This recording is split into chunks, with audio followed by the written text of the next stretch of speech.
શ્રીમદ ભાગવત 9મો સ્કંધ 22મો અધ્યાય. પાંચાલ, કૌરવ અને મગધ દેશીય રાજાઓના વંશનું વર્ણન.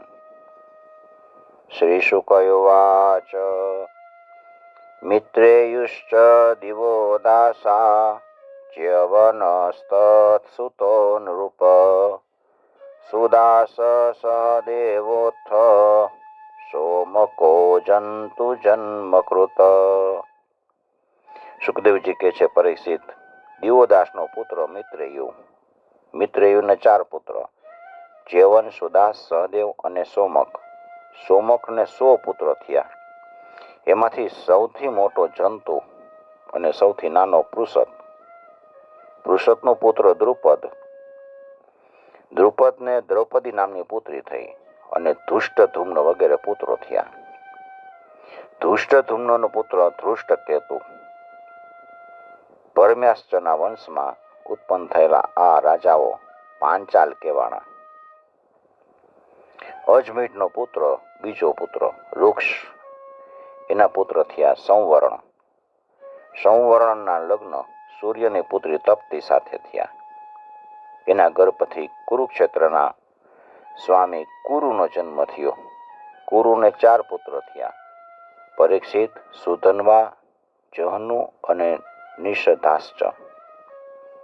સુધન્વાથી સુહોત્ર, સુહોત્રથી ચ્યવન, ચ્યવનથી કૃતિ, કૃતિથી ઉપરિચરવસુ અને ઉપરિચરવસુથી બૃહદત્થ વગેરે પુત્ર થયા. એમનામાં બૃહદત્થ, કુશામ, મત્સ્ય, પ્રત્યગ, ચેદીપ વગેરે ચેદી દેશના રાજા થયા. બૃહદત્તનો પુત્ર હતો કુશાગ્ર. કુશાગ્રનો ઋષભ, ઋષભનો સત્યજીત, સત્યહિત અને સત્યહિતનો પુષ્પવાન અને પુષ્પવાનનો જહુ નામનો પુત્ર થયો. બૃહદત્તની બીજી પત્ની, એના ગર્ભથી એક શરીરના 2 ટુકડા ઉત્પન્ન થયા. બૃહદત્થની બીજી પત્ની, એમાંથી એના ગર્ભથી એક શરીરના 2 ટુકડા ઉત્પન્ન થયા. એટલે આ ટુકડાને શું કરવા? એટલે માતાએ એને બહાર ફેંકાવી દીધા, જંગલમાં નાખી એવા. તો જરા નામની એક રાક્ષસી હતી. એ જીવો એના ટુકડા જોયા, એને એમ થયું કે આ 2 ટુકડાને હું જોડી દઉં, અને ટુકડાને જોડીને જીવો એમ કહી રમતમાં એ 2 ટુકડાને જોડી દીધા. ટુકડા જોડ્યા એટલે એમાંથી બાળક બન્યો. જરા નામની રાક્ષસી હતી, એનું નામ પડ્યું જરા, અને સાંધા એટલે સંધ, એટલે એ છોકરાનું નામ પડ્યું સંધ. જરાસંધનો પુત્ર થયો સહદેવ, અને સહદેવનો સોમાપી, અને સોમાપીનો પુત્ર થયો શ્રુતસ્રવા. કુરુના મોટા પુત્ર પરીક્ષિતને કોઈ સંતાન નહોતું. જહનુનો પુત્ર સુરથ, અને સુરથનો વિદુરથ, વિદુરથનો સાર્વભૌમ, સાર્વભૌમનો જયસન, જયસનનો રાધિક, અને રાધિકનો પુત્ર અયુત. અયુતનો ક્રોધન, એનો દેવાતિથિનો ઋષ્ય, તેનો દિલીપ, અને દિલીપનો પુત્ર પ્રતીપ. પ્રતીપને 3 પુત્ર, દેવાપી, સંતનુ અને બહાલિક. દેવાપીના પિતાનું રાજ્ય તેજી અને વનમાં જઈ લાગ્યા, એટલે એના નાના ભાઈ સંતનુ રાજા થયા. પૂર્વજન્મમાં સંતનું નામ મહાભીષ હતું. આ જન્મમાં તેઓ પોતાના હાથથી જેને સ્પર્શ કરે ને એ વૃદ્ધમાંથી જુવાન બની જાય. કેવું કહેવાય? એને પરમ શાંતિ મળી જતી. આવી શક્તિ હતી. આવી અદ્ભુત શક્તિને કારણે એનું નામ પડ્યું સંતનુ. એકવાર સંતનું રાજ્યમાં 12 વર્ષ સુધી ઇન્દ્રએ વૃષ્ટિ ન કરી સંતનુના રાજ્યમાં. ત્યારે બ્રાહ્મણોએ સંતનુને કીધું કે તમારા મોટા ભાઈ દેવાપીથી પહેલા લગ્ન, અગ્નિહોત્ર અને રાજ્યપદનો સ્વીકાર તમે કરી લીધો છે. તમારા મોટા ભાઈને તમે મૂકીને આવે તો બધું સ્વીકાર કર્યો છે, એટલે તમે પરી વેતા છો, એટલે રાજ્યમાં વરસાદ થતો નથી. તમે જો રાષ્ટ્રની ઉન્નતિ ચાહતા હોય તો તુરત તમારા મોટા ભાઈને રાજ આપી દો. બ્રાહ્મણોએ કીધું એટલે સંતનું કહે છે, વનમાં જઈને પોતાના મોટા ભાઈ દેવાપીને રાજનો સ્વીકાર કરવા માટે પ્રાર્થના કરે છે કે આ તમે રાજ રાખો. પણ સંતનું નામ મંત્રી અસ્મરાતે પહેલેથી જ એની પાસે કંઈક એવા બ્રાહ્મણ મોકલી દીધા કે જે વેદને દૂષિત કરનારા વચનથી દેવાપીને વેદમાંથી વિચલિત કરી મૂક્યા. એનું ફળ એ થયું કે દેવાપી વેદોના સિદ્ધાંત અનુસાર ગૃહસ્થાશ્રમનો સ્વીકાર કરવાને બદલે ગૃહસ્થાશ્રમની નિંદા કરવા લાગ્યા. હવે ગૃહસ્થાશ્રમની નિંદા કરે તોય એ વેદ ધર્મથી વિરુદ્ધ થયું કહેવાય. નિંદા કરી એટલે તેઓ રાજ્યના અધિકારથી વંચિત થઈ ગયા.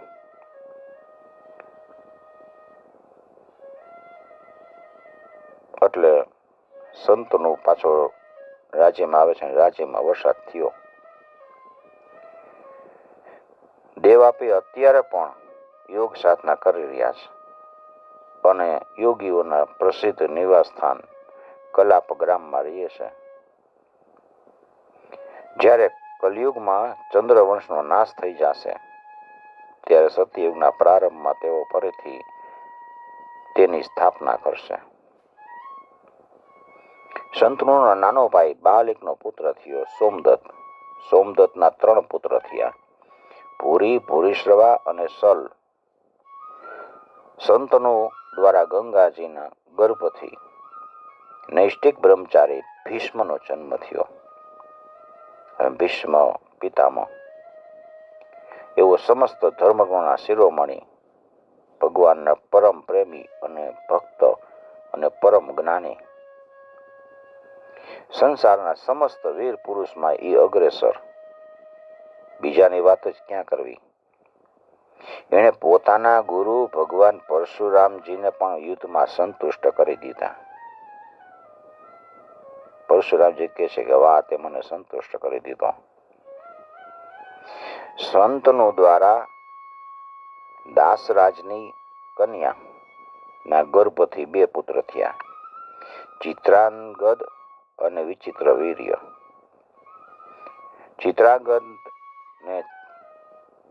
ચિત્રાંગદ નામના ગંધર્વએ મારી નાખ્યો.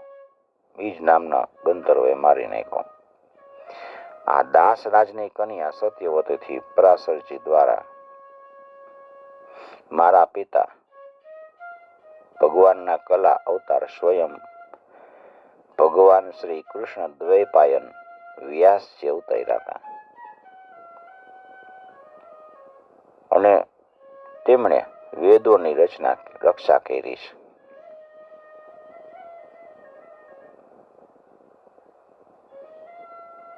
માછલીમાંથી ઉત્પન્ન થયેલા એટલે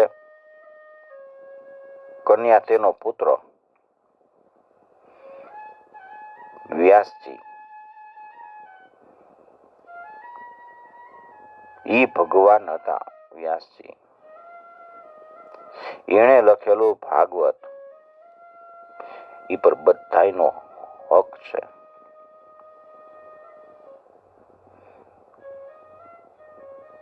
પરીક્ષિત, વ્યાસજીએ વેદની રક્ષા કરી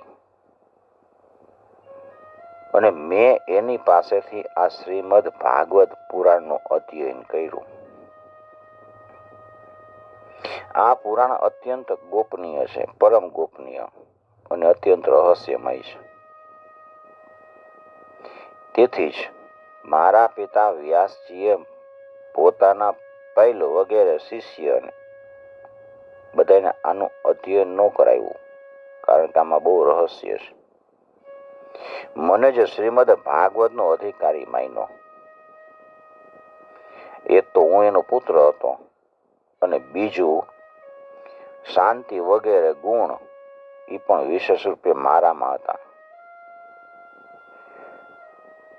એટલે મને ભણાવ્યું. શંતનુના બીજા પુત્ર વિચિત્ર વીર્યએ કાશી રાજની કન્યા અંબા અને અંબાલિકા સાથે લગ્ન કર્યા. આ બે કન્યાઓને ભીષ્મજી સ્વયંવરમાંથી બળપૂર્વક હરીને લઈ આવ્યા હતા. વિચિત્ર વીર્ય પોતાની બે પત્નીઓમાં એટલો બધો આસક્ત થઈ ગયો હતો કે એને રાજ્યક્ષમાં રોગ થઈ ગયો, એટલે કે ક્ષયનો રોગ થઈ ગયો અને એ મરણ પામ્યો.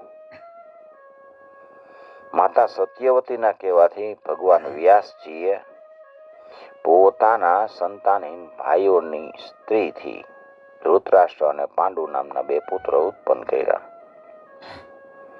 અને તેમની દાસીથી ત્રીજા પુત્ર વિદુર થયા.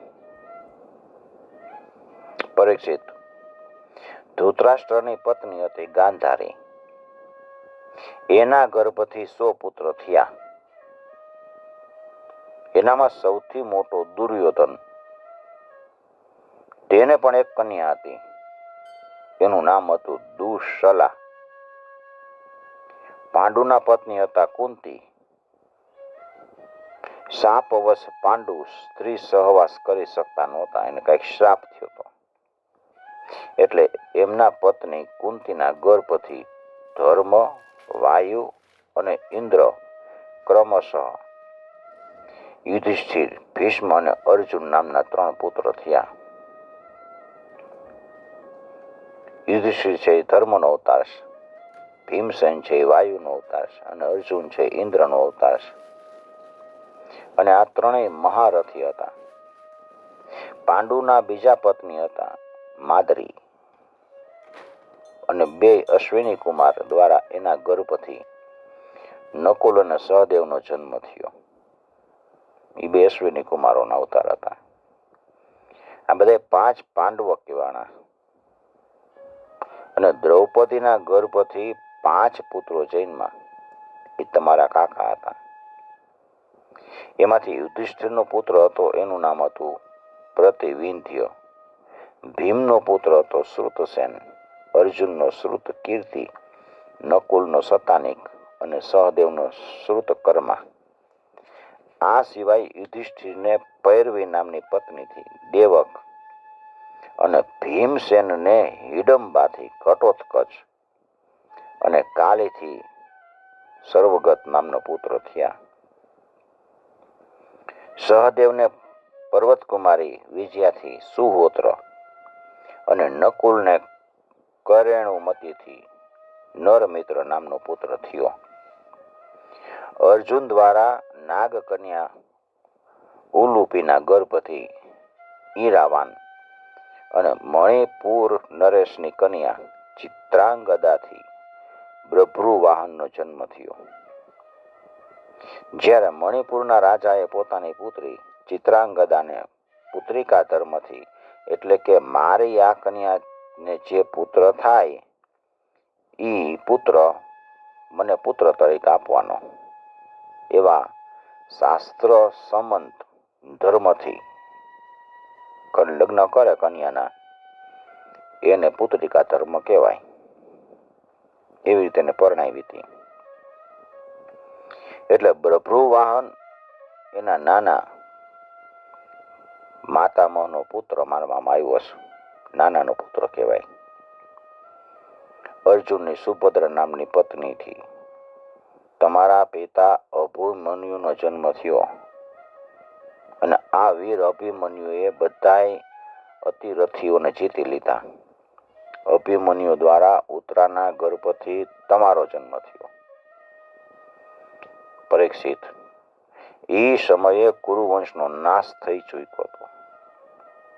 અશ્વત્થામાના બ્રહ્માસ્ત્રથી તમે બળી જ ગયા હતા, પણ ભગવાન શ્રી કૃષ્ણએ પોતાના પ્રભાવથી તમને એ મૃત્યુના મુખમાંથી જીવતા બચાવી લીધા. પરીક્ષિત, તમારા પુત્રો તો સામે જ બેઠા છે. એના નામ છે જન્મેજય, શ્રુતસેન, ભીમસેન અને ઉગ્રસેન. આ બધાય ખૂબ પરાક્રમી છે. જ્યારે તક્ષકના કરડવાથી તમારું મૃત્યુ થશે, એ વાત જાણીને જન્મેજય ખૂબ રોષે ભરાશે અને સર્પનો નાશ કરવા માટે સર્પ યાગ કરશે. એ કાવશે ગોત્રના તુર નામના ઋષિને પુરોહિત બનાવશે અને અશ્વમેઘ યજ્ઞ કરશે. એ સંપૂર્ણ પૃથ્વી પર વિજય પ્રાપ્ત કરીને યજ્ઞો દ્વારા ભગવાનની આરાધના કરશે. જન્મેજયનો પુત્ર થશે શતાનિક. તે યાજ્ઞવલ્ક ઋષિ પાસેથી ત્રણેય વેદ અને કર્મકાંડની તથા કૃપાચાર્યજી પાસેથી અસ્ત્ર વિદ્યાની શિક્ષા પ્રાપ્ત કરશે અને શૌનકજી પાસેથી આત્મજ્ઞાન પ્રાપ્ત કરી પરમાત્માને પ્રાપ્ત કરશે. શતાનિકનો સહસ્ત્રાનિક અને સહસ્ત્રાનિકનો અશ્વમેઘજ, અશ્વમેઘજનો અસીમ કૃષ્ણ અને અસીમ કૃષ્ણનો પુત્ર થશે નેમિચક્ર. જ્યારે હસ્તિનાપુર ગંગાજીમાં તણાઈ જશે ત્યારે નેમિચક્ર કૌશાંબીપુરીમાં સુખપૂર્વક નિવાસ કરશે. નેમિચક્રનો પુત્ર થશે ચિત્રરથ અને ચિત્રરથનો કવિરથ, કવિરથનો વૃષ્ટિમાન અને વૃષ્ટિમાનનો રાજા સુષેણ, સુષેણનો સુનિત અને સુનિતનો નૃચક્ષુ, નૃચક્ષુનો સુખિનલ અને સુખિનલનો પરિપ્લવ અને પરિપ્લવનો સુનય અને સુનયનો મેઘાવી, મેઘાવીનો નૃપજય, નૃપજયનો દુર્વ, દુર્વનો તિમિ, તિમિથી બૃહદત્થ, બૃહદત્થથી સુદાસ, સુદાસથી શતાનિક, શતાનિકથી દુર્દમન, દુર્દમનથી બહિનર અને બહિનરથી દંડપાણી, દંડપાણીથી નિમિ અને નિમિથી રાજા ક્ષેમકનો જન્મ થશે. આ પ્રમાણે મેં તમને બ્રાહ્મણો અને ક્ષત્રિયોના બેયના ઉત્પત્તિ સ્થાન સોમવંશનું વર્ણન કહી દીધું. મોટા મોટા દેવતાઓ અને ઋષિઓ આ વંશનો આદર કરે છે. આ વંશ કલયુગમાં રાજા ક્ષેમકની સાથે જ સમાપ્ત થઈ જશે. હવે હું ભવિષ્યમાં થનારા મગધ દેશના રાજાઓનું વર્ણન કરું છું. જરાસંઘના પુત્ર સહદેવથી મારજારી અને મારજારેથી શ્રુતશ્રવા, શ્રુતશ્રવાથી આયુતાયુ, આયુતાયુથી નિર્મિત્ર નામનો પુત્ર થશે.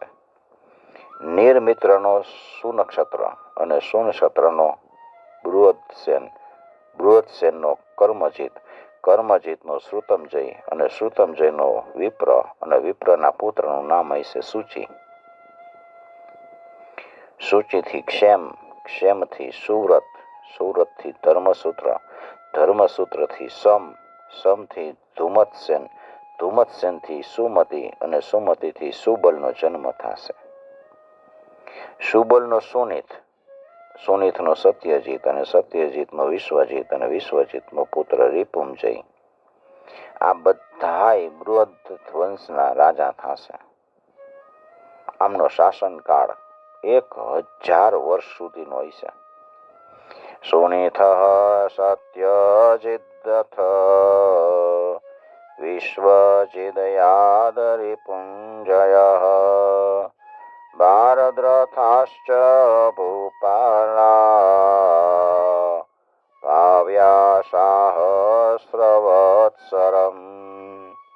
इति श्रीमद्भागवते महापुराणे पारमहंस्यां संहितायां नवमस्कन्धे द्वांविंशोऽध्याय श्रीकृष्णार्पणं समर्पयामि. ओम नमो भगवते वासुदेवाय.